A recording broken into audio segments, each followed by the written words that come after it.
talking about Annihilation, the new map pack for Call of Duty Black Ops. We have 4 new multiplayer maps: Hangar 18, Silo, Drive-In, and Hazard, and a new zombies map called Shangri-La.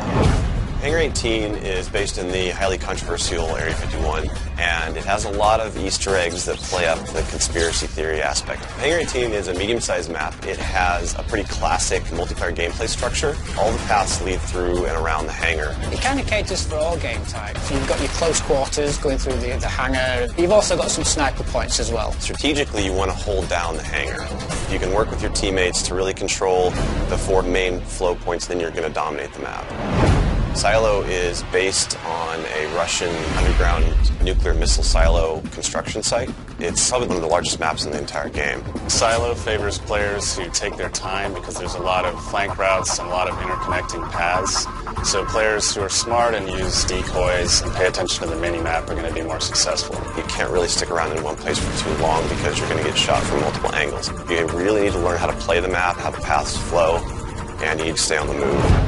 Nuketown was a really hugely successful and popular map with Black Ops, and we wanted to do another map in the DLC that kind of emulates that style of gameplay. Drive-In's a fairly small map, but it does have a variation of battles. You've got the wide open area in the middle, the actual Drive-In itself, but then you do have close quarter battles down the side.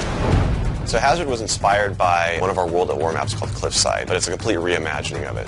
We've actually turned it into a golf course. It's a great level. Hazard is probably one of the only maps in the game that focuses almost exclusively on long-distance engagements, and the long-range snipers and LMG gunners and assault rifle guys are going to have an advantage. You're definitely going to want to avoid the fairway if you're not a sniper and stick to the edges of the map where there's some more intense choke points and medium-range engagements.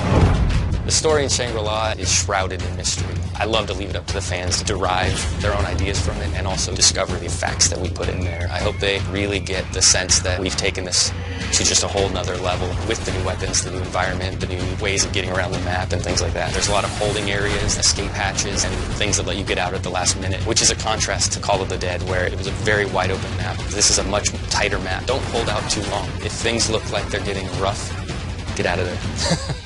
It's time to go. With Annihilation, we had a goal that we really wanted to push the visuals in all the maps. Each map feels very unique from one another. They feel like the kind of maps that you just want to spend a lot of time in. Annihilation hits Xbox Live Marketplace on June 28th.